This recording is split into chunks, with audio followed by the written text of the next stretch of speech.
नमस्कार। आज के इस क्लास में हम लोग मेनलिफ के आवर्त सारणी के कौन कौन से दोष हैं इसके बारे में डिटेल में जानकारी प्राप्त करेंगे। इससे पिछले क्लास में हम लोगों ने ये जाना था कि मेनलिफ का आवर्त नियम क्या है, मेनलिफ की आवर्त सारणी क्या है, इसके कौन कौन से मेरिट हैं। तो आज हम लोग इसके डिमेरिट अर्थात डिफेक्ट यानी कि लिमिटेशन के बारे में या ड्रॉबैक के बारे में इसका अध्ययन करेंगे कि मेनलिफ की आवर्त सारणी में ऐसी कौन कौन सी खामियां हैं जिसको आगे चल करके आधुनिक आवर्त सारणी में जे हेनरी मोसले ने उसको दूर किया था। तो यहाँ पहला डिमेरिट ये इसका कहता है कि इसमें हाइड्रोजन का स्थान निश्चित नहीं है, क्योंकि हाइड्रोजन को यहाँ फर्स्ट ग्रुप ए में क्षारीय धातु के साथ रखा गया है, साथ ही साथ हाइड्रोजन को सेवेंथ ग्रुप बी में हैलोजन के साथ रखा गया है। इसलिए यहाँ सबसे पहले हाइड्रोजन का स्थान फिक्स नहीं है, इसलिए इसको वेगा बॉन्ड एलिमेंट के नाम से जाना जाता है। तो इसका पहला जो सबसे मेन डिमेरिट ये हो जाता है कि इस आवर्त सारणी में अर्थात मेनलिफ की आवर्त सारणी में हाइड्रोजन का स्थान निश्चित नहीं है, चूँकि हाइड्रोजन को फर्स्ट ग्रुप ए में क्षारीय धातु के साथ रखा गया है और साथ ही साथ हाइड्रोजन को सेवेंथ ग्रुप बी में हैलोजन के साथ रखा गया है, अर्थात इसे दो जगह रख दिया गया है जबकि किसी एक ही जगह रखा जाना चाहिए। तो ये एक दोष निकल करके आता है। हालांकि उन्होंने जो हाइड्रोजन को दो जगह रखा कुछ सोच समझ करके ही रखा, उसके गुणों के आधार पर ही रखा, और ऐसा इसलिए हुआ है क्योंकि जो क्षारीय धातु का जो गुण है वो हाइड्रोजन के समान है, इसलिए उसके गुणों के आधार पर हाइड्रोजन को क्षारीय धातु के साथ रखा गया है, जबकि हाइड्रोजन एक अधातु है। ठीक उसी प्रकार से हाइड्रोजन का गुण हैलोजन के गुण के समान है, इसलिए यहाँ हाइड्रोजन को हैलोजन अर्थात क्लोरीन, ब्रोमीन, आयोडीन, फ्लोरीन के साथ इसको सेवेंथ ग्रुप बी में रखा गया है। इसके पीछे और बहुत सारे कारण हैं, क्योंकि हाइड्रोजन जो है वो +1 और -1 दोनों संयोजकता को दर्शाता है। तो जब हाइड्रोजन एक इलेक्ट्रॉन त्याग करके H+ आयन का निर्माण करता है तो क्षारीय धातु भी एक इलेक्ट्रॉन को त्याग करके sodium plus ion, potassium plus ion का निर्माण करता है। और हाइड्रोजन यहाँ जिस एलिमेंट से अर्थात क्लोरीन से, ब्रोमीन से अभिक्रिया करके हाइड्रोक्लोरिक एसिड, हाइड्रोब्रोमिक एसिड प्रदान करता है, तो ठीक यहाँ सोडियम, पोटेशियम भी क्लोरीन, ब्रोमीन और आयोडीन से संयोग करके sodium chloride, potassium chloride, sodium bromide इत्यादि का निर्माण करता है। तो यहाँ इसे स्पष्ट होता है कि जो हाइड्रोजन का जो गुण है वो क्षारीय धातु के गुण के समान है, इसलिए से क्षारीय धातु के साथ रखा गया। साथ ही साथ हाइड्रोजन एक इलेक्ट्रॉन ग्रहण कर करके H- आयन का निर्माण करता है और इसका वैलेंसी -1 भी होता है। ठीक उसी प्रकार से जो हैलोजन है क्लोरीन, ब्रोमीन, आयोडीन और फ्लोरीन, वो प्रत्येक एक इलेक्ट्रॉन को ग्रहण कर करके Cl- आयन, Br- आयन का निर्माण करता है, जिस कारण से इसकी संयोजकता -1 है। और फिर क्लोरीन, ब्रोमीन, आयोडीन अर्थात हैलोजन जिस एलिमेंट से अभिक्रिया करता है उस अधिकांश एलिमेंट से हाइड्रोजन में अभिक्रिया करके धातु के हाइड्राइड का निर्माण करता है, और वो सभी के सभी धातु के क्लोराइड, ब्रोमाइड अर्थात धातु के हैलाइड का निर्माण करता है। तो यहाँ हाइड्रोजन का जो गुण है वो हैलोजन के गुण के समान है, और साथ ही साथ जो हाइड्रोजन का गुण है वो क्षारीय धातु के गुण के समान है। इसीलिए मेनलिफ ने इसे दो जगह रखा था, पहले ग्रुप में क्षारीय धातु के साथ और साथ ही साथ यहाँ सेवेंथ ग्रुप बी में हैलोजन के साथ रखा था। लेकिन नियम कहता है कि किसी एक एलिमेंट को एक ही जगह रखा जाना चाहिए था। तो इस आधार पर हम कह सकते हैं कि मेनलिफ की आवर्त सारणी में हाइड्रोजन का स्थान फिक्स नहीं है, क्योंकि इसे फर्स्ट ग्रुप ए में क्षारीय धातु के साथ रखा गया है और साथ ही साथ इसे सेवेंथ ग्रुप बी में हैलोजन के साथ रख दिया गया है। तो इस तरह से हम पहला इसके डिमेरिट को लिख सकते हैं कि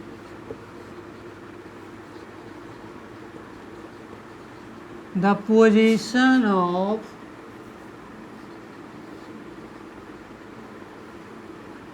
hydrogen is not fixed in this periodic table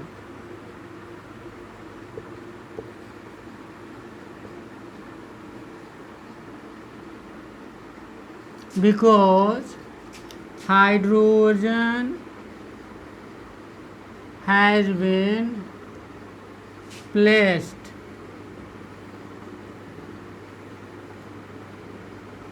with alkali metals in first group A as well as it is also placed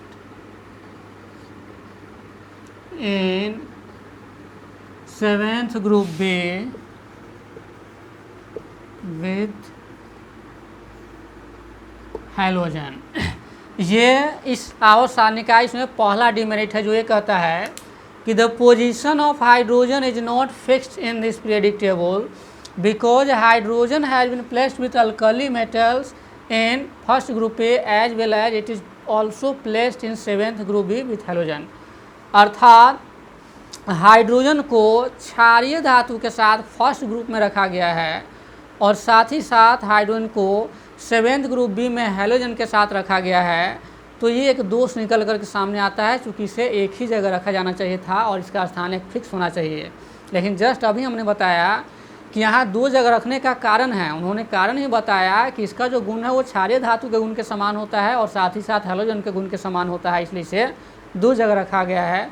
लेकिन नियमतः इसे एक ही जगह रखा जाना चाहिए, इसलिए ये एक दोष निकल कर के सामने आ जाता है। फिर अगला डिमेरिट इसमें ये कहता है कि हम लोगों ने जब मेंडलीव के आवर्त सारणी को देखते हैं या देखा है तो उन्होंने हम लोग यहाँ पाते हैं कि बहुत जगह खाली स्थान छोड़ दिया गया है। अर्थात इस आवर्त सारणी में जगह जगह खाली स्थान को छोड़ दिया गया है जो पूरे आवर्त सारणी में अनियमितता को उत्पन्न करता है। तो ये भी एक दोष मुख्य रूप से इसमें सामने निकल करके आता है। उन्हें इसे समझ ले कि इस आवर्त सारणी में जगह जगह खाली स्थान छोड़ दिया गया है जो पूरे आवर्त सारणी में अनियमितता उत्पन्न करता है। तो ये भी एक दोष सामने निकल करके आता है। तो उसको भी लिखा जा सकता है कि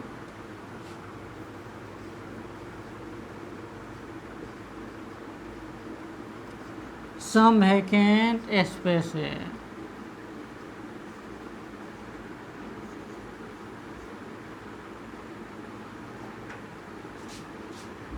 have been left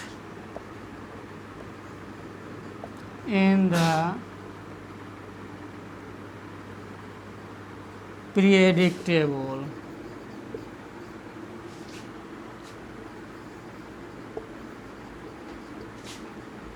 which is not proper। यानी कि इस आवर्त सारणी में जगह जगह खाली स्थान छोड़ दिया गया है जो उचित नहीं है, वो इरेगुलर है यानी कि अनियमित आकार का है। Some vacant spaces have been left in this periodic table which is not proper. अर्थात इस आवर्त सारणी में कुछ खाली जगह भी छोड़ दिया गया है जगह जगह जो पूरे आवर्त सारणी में अनियमितता उत्पन्न करता है। फिर अगला दोष में ये कहता है कि कुछ समान गुण वाले तत्वों को अलग अलग रख दिया गया है और कुछ असमान गुण वाले तत्वों को एक ही वर्ग में रख दिया गया है।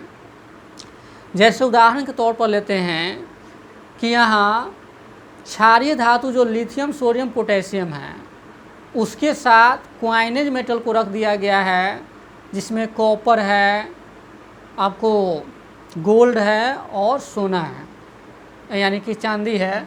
उसको फर्स्ट ग्रुप ए में क्षारीय धातु के साथ रख दिया गया है, जबकि यहाँ क्षारीय धातु का गुण अलग होता है और एक क्वाइनेज मेटल का गुण अलग होता है। तो इस तरह से यहाँ कुछ असमान गुण वाले तत्वों को एक ही ग्रुप में रख दिया गया है, जबकि यहाँ वर्ग में तत्वों को रखने का मतलब ये होता है कि जिस वर्ग में हम तत्वों को रख रहे हैं उसका गुण समान होना चाहिए, लेकिन कुछ जगह इसका पालन नहीं किया गया है।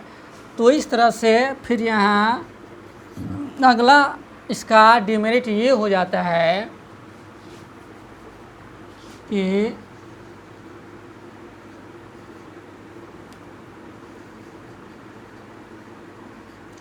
some elements having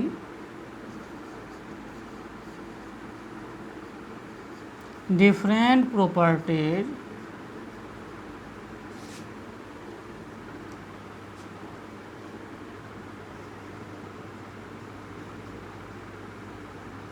have been placed in the same group।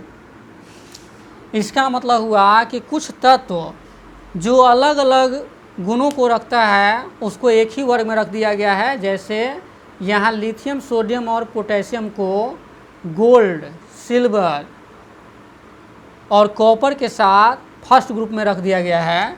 तो इस तरह से एग्जाम्पल में हम यहाँ ले सकते हैं लिथियम, सोडियम, पोटेशियम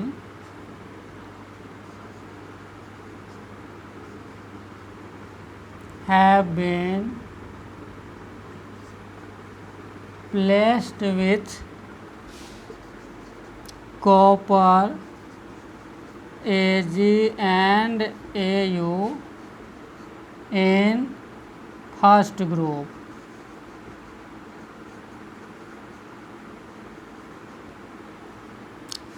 अर्थात कुछ तत्व जिसका गुण अलग अलग है उसको एक ही वर्ग में रख दिया गया है। जैसे यहाँ एग्जाम्पल के तौर पे यहाँ लिथियम, सोडियम, पोटेशियम जो क्षारीय धातु है उसके साथ यहाँ कॉपर, सिल्वर और गोल्ड को यहाँ रख दिया गया है, जबकि इसका जो गुण होता है इसके गुण से अलग होता है, इसको फर्स्ट ग्रुप में रख दिया गया है। फिर उसी प्रकार से कुछ एलिमेंट ऐसा है जिसका गुण समान है लेकिन उसको अलग अलग वर्गों में रख दिया गया है। तो ये भी एक इसका दोष निकल कर के सामने आता है। तो यहाँ ये चौथे पॉइंट्स में लिख सकते हैं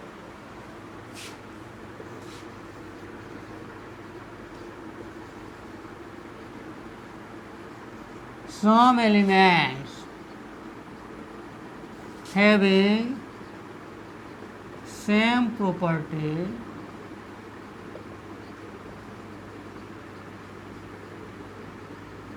have been placed together।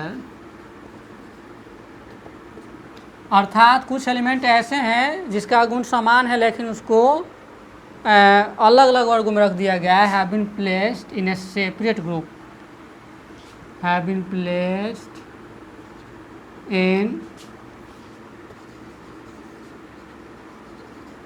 Separate group. अर्थात कुछ एलिमेंट ऐसे हैं जिसका गुण समान है लेकिन उसे अलग अलग वर्गों में रख दिया गया है। अब ऐसा कौन सा गुण है इसको हम लोग पता लगाएंगे यहाँ, और कौन कौन से एलिमेंट है। यहाँ हम देख रहे हैं कि जो कॉपर है, सिल्वर है और Au है, इसका गुण यहाँ Zn है, Cd है और Hg है, इसके गुण के समान है, लेकिन इसे फर्स्ट ग्रुप और सेकेंड ग्रुप में रख दिया गया है। इसको फर्स्ट ग्रुप में रखा गया है और इसको सेकेंड ग्रुप में रखा गया है।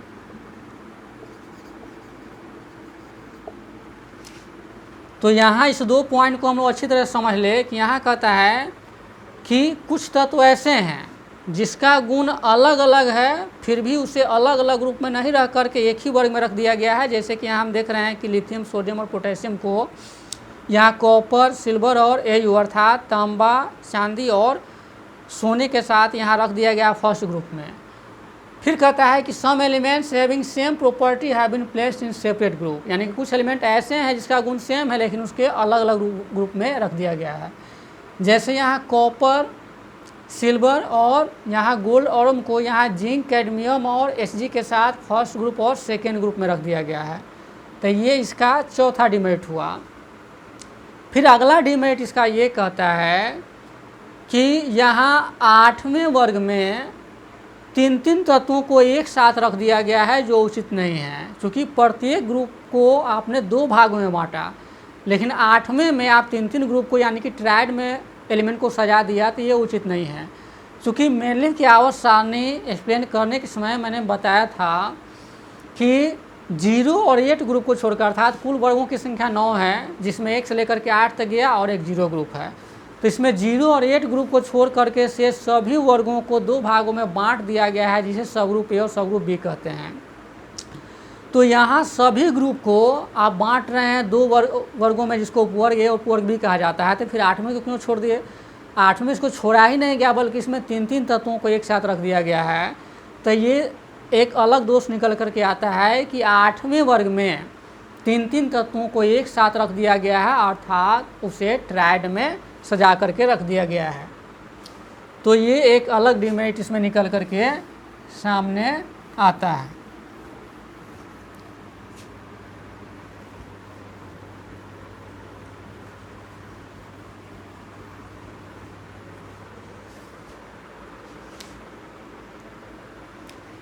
इस तरह से हम 5वां डिमेरिट को लिख सकते हैं,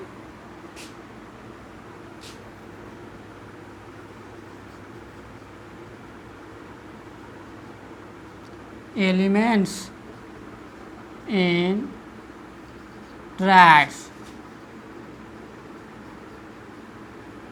have been placed in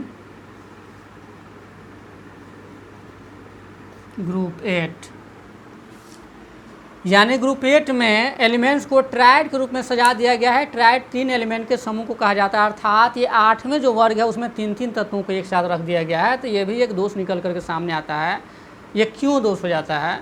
चूँकि आपने सभी वर्गों को 2 भागों में बांट दिया, जिसे उपवर्ग ए और उपवर्ग बी कहते हैं, लेकिन 8वें को क्यों नहीं बांटा गया? इसको 2 भागों में बांटने के सिवाय इसे 8वें वर्ग में 3 तत्वों को एक साथ रख दिया गया है, इसलिए ये पूरे आवर्त सारणी में अनियमितता उत्पन्न करता है। इसलिए मेंडलीव के आवर्त सारणी के एक दोष में से ये भी हो जाता है।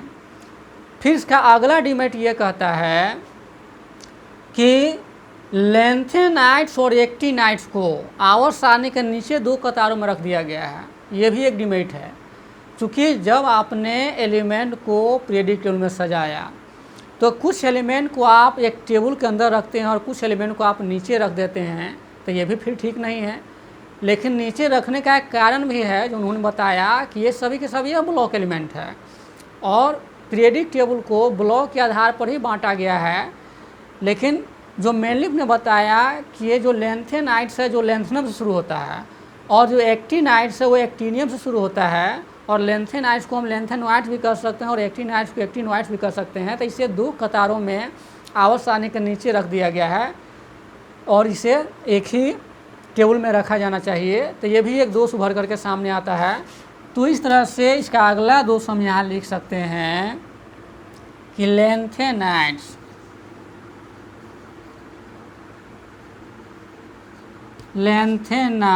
And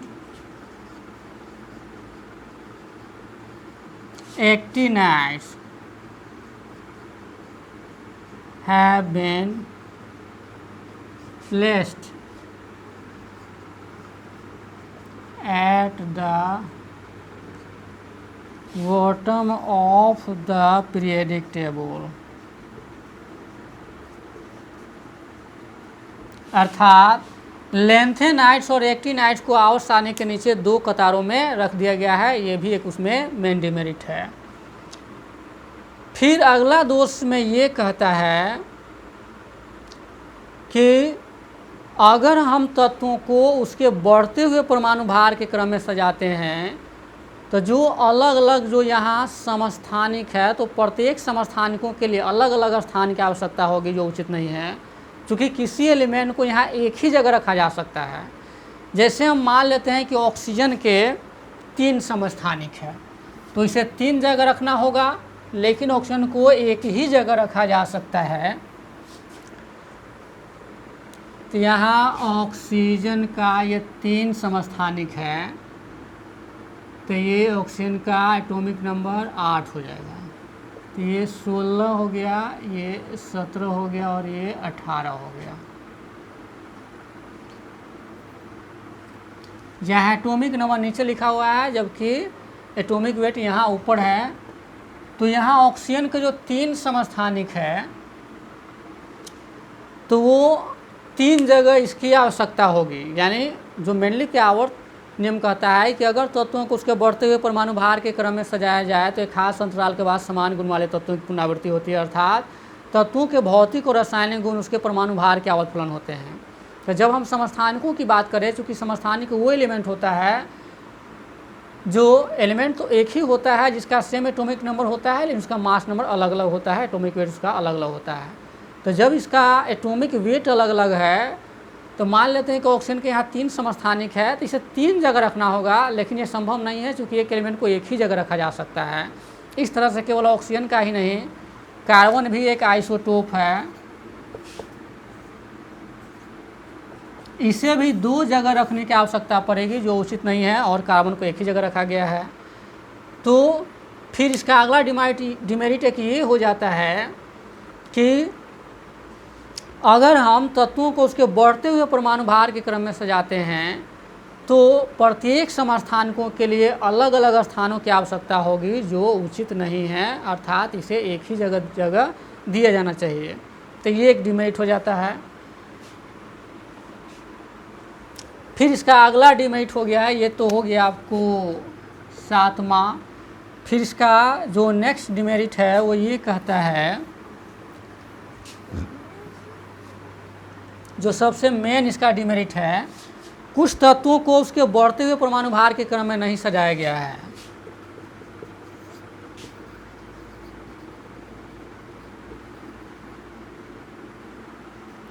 Some elements have not been arranged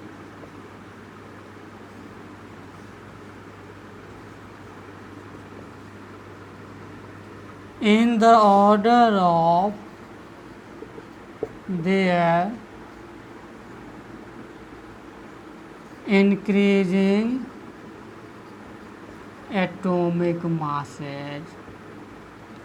यहाँ नियम फेल हो जाता है, ये सबसे मेन डिमेरिट है, चूँकि यहाँ नियम ही फेल कर जाता है। चूँकि मेनलिफ का आवर्त नियम कहता है कि तत्वों के भौतिक और रासायनिक गुण उसके परमाणु भार के आवर्त फलन होते हैं, अर्थात एटॉमिक मास के वो पीरियडिक फंक्शन होगा। अर्थात अगर हम तत्वों को उसके बढ़ते हुए परमाणु भार के क्रम में सजाते हैं तो एक खास अंतराल के बाद समान गुण वाले तत्वों की पुनरावृत्ति होती है। तो यहाँ कहता है कि some elements have not been arrange in the order of the increasing atomic masses, अर्थात कुछ तत्वों को उसके बढ़ते हुए परमाणु भार के क्रम में नहीं सजाया गया है, ऐसा 4-5 जगह कर दिया गया है। टेल्यूरियम इसका 127 होता है, इसको आयोडीन के पहले रख दिया गया है। टेल्यूरियम है 127, इसका एटॉमिक मास होता है, आयोडीन का 126 होता है, जबकि इसको पहले रख दिया गया है। इसी प्रकार से आर्गन का एटॉमिक वेट ज़्यादा होता है पोटेशियम से, इसको पहले रख दिया गया है। फिर कोबाल्ट का एटॉमिक वेट निकेल से ज़्यादा होता है, इसको पहले रख दिया गया है। तो यहाँ नियम फेल कर जाता है, यानी कि इन जो एलिमेंट का जो पेयर है इसको बढ़ते हुए एटॉमिक वेट के आधार पर नहीं सजाया गया है। नियमतः पहले इसे होना चाहिए, उसके बाद इसे होना चाहिए, पहले इसको होना चाहिए, उसके बाद इसको होना चाहिए, लेकिन पहले इसी को रख दिया गया क्योंकि आर्गन का जो एटॉमिक वेट है वो पोटेशियम से ज़्यादा होता है। इसी प्रकार से जो कोबाल्ट का होता है निकेल से ज़्यादा होता है। तो इन सारे तत्वों को उसके बढ़ते हुए परमाणु भार के क्रम में नहीं सजाया गया है। तो ये सभी के सभी मेनलिफ की आवर्त सारणी में डिमेरिट है। अब एक एक पॉइंट हम लोग पुनः यहाँ सारांश के तौर पर जानते हैं कि मेनलिफ की आवर्त सारणी में ऐसा क्या क्या दोष है, खामियाँ हैं, जिसको अंग्रेजी में डिफेक्ट कहेंगे, ड्रॉबैक कहेंगे, या लिमिटेशन कह सकते हैं या डिमेरिट कह सकते हैं। तो यहाँ जो मेनलिफ की आवर्त सारणी में है जो मुख्य दोष हैं वो ये हैं कि हाइड्रोजन का स्थान इसमें फिक्स नहीं है, चूँकि हाइड्रोजन को यहाँ 2 जगह रखा गया है। एक जगह फर्स्ट ग्रुप एफ में क्षारीय धातु के साथ रखा गया है और साथ ही साथ 7th ग्रुप बी में इसे हेलोजन के साथ रखा गया है। और ऐसा मेनलिफ से हमने इसलिए रखा चूँकि हाइड्रोजन का जो गुण होता है वो क्षारीय धातु के गुण के समान होता है और साथ ही साथ हेलोजन के गुण के समान होता है, इसलिए उसको 2 जगह रखा गया है। लेकिन इसे एक ही जगह रखा जाना चाहिए, इसलिए एक दोष निकल कर सामने आया। फिर अगला दोष ये कहता है कि इस आवर्त सारणी में जगह जगह खाली स्थानों को छोड़ दिया गया है जो पूरी आवर्त सारणी में अनियमितता को उत्पन्न करता है। फिर अगला डिमेरिट ये निकल कर सामने आता है कि जो कुछ अलग अलग जो तत्व है जिसका गुण समान है उसको अलग अलग वर्ग में रख दिया गया है, जबकि कुछ ऐसे तत्व हैं जिसका गुण अलग अलग है लेकिन उसको एक ही वर्ग में रख दिया गया है। फिर उसमें एक और डिमेरिट निकल करके सामने आता है कि कुछ तत्वों को उसके बढ़ते हुए परमाणु भार के क्रम में नहीं सजाया गया है। जैसे यहाँ 3 पेयर एलिमेंट का लिखा हुआ है, उसको बढ़ते हुए परमाणु भार के क्रम में नहीं सजाया गया है, यहाँ ये नियम में फेल कर जाता है। फिर अगला दोष इसमें ये है कि जो समस्थानिक है जिसका परमाणु भार तो अलग अलग होता है लेकिन परमाणु संख्या समान है, तो चूंकि इसे परमाणु भार के आधार पर सजाया गया है तो जितने भी समस्थानिक है उसको अलग अलग स्थान की आवश्यकता पड़ेगी, तो ऐसा संभव नहीं है चूँकि उसे एक ही जगह रखा जाना चाहिए। फिर 8वें वर्ग में 3 तत्वों को एक साथ रख दिया गया है, ट्रायड में रख दिया गया है, जो पूरे आवर्त सारणी में ये अनियमितता उत्पन्न करता है। और चूँकि आप सभी वर्ग को 2 भागों में बांट रहे हैं 0 और 8 ग्रुप को छोड़ करके, तो फिर 8वें में 3 को क्यों रखते हैं? ऐसा इसलिए किया गया उसको गुणों के आधार पर, लेकिन फिर भी एक डिमेरिट आ जाता है। फिर इसी प्रकार से जो लैंथेनाइट्स और एक्टिनाइट्स है आवर्त सारणी के नीचे उसे 2 कतारों में रख दिया गया है, जो भी एक डिमेरिट निकल कर सामने आता है। चूँकि आपने सभी एलिमेंट को एक टेबल में सजाया और कुछ तत्वों को अलग से उसको नीचे रख देना ये उचित नहीं है। तो ये सभी के सभी मेनलिफ की आवर्त सारणी में दोष हैं। इन सभी दोष के बावजूद भी मेनलिफ की आवर्त सारणी में इतना मेरिट है अर्थात गुण है जिसकी व्याख्यान घंटों नहीं किया जा सकता, महीनों नहीं किया जा सकता है। चूँकि मेनलिफ एक ऐसे वैज्ञानिक थे जिन्होंने अपना पूरा जीवन लैब में ही बिता दिया, और जो आज हम लोग मॉडर्न पीरियोडिक टेबल का अध्ययन करते हैं ये 100% हर एक चीज़ मेनलिफ का ही किया हुआ है, केवल उसमें एटॉमिक वेट के जगह पर एटॉमिक नंबर को रख दिया गया है। इसलिए उस टेबल को हम मोस्टली पीरियडिक टेबल नहीं कहते हैं, सीधे मॉडर्न पीरियडिक टेबल कहते हैं, या present form of periodic table कहते हैं, या long form of periodic table कहते हैं। चूँकि उसमें सारा जो काम किया हुआ है वो मेनलिफ साहब का है, इसलिए वहाँ मोस्टली का नाम नहीं होगा। चूँकि उन्होंने केवल एटॉमिक नंबर का कंसेप्ट दिया था और उस कंसेप्ट के आधार पर एलिमेंट को रीअरेंज कर दिया था, लेकिन उसका सारा गुण जो निर्धारण किया गया है वो मेनलिफ के द्वारा निर्धारण किया गया है। इसलिए सारा जो गुण आज हम मॉडर्न पीरियड टेबल में पढ़ते हैं वो मेनलिफ का दिया हुआ है। तो इतना डिमेरिट होते हुए भी उनके योगदान को हम लोग नहीं भूलेंगे, और चूँकि जब आगे निकल जाता है तो जो पीछे कुछ कमियां रह जाती है उसको डिमेरिट के रूप में पढ़ा जाता है। तो फिर आगे हम लोग यहाँ एटॉमिक नंबर के कंसेप्ट को हासिल करेंगे, जानेंगे, जो जे हेनरी मोसले ने दिया था। उन्होंने कहा था कि atomic number of any element is a fundamental property of that element because atomic number is directly related to the chemical and physical property of different elements. Because J. Henry Moseley undergoes an experiment which is based on X-ray study in which he has established a relationship between the property of elements and atomic number. So on the basis of this observation he has told that atomic number of any element is the fundamental property of that element, and he has arranged all the known elements in the order of their increasing atomic number. Then after particular interval property of elements are repeated, and he has made a law that is called modern periodic law. According to this law, the physical and chemical property of different elements are the periodic function of their atomic number, and if elements are arranged in the order of their increasing atomic number, then property of elements are repeated. ये उन्होंने कहा था और आगे modern periodic table को उन्होंने बनाया था। तो इसका अध्ययन हम लोग फिर अगले क्लास में करेंगे। तब तक आप सभी को धन्यवाद।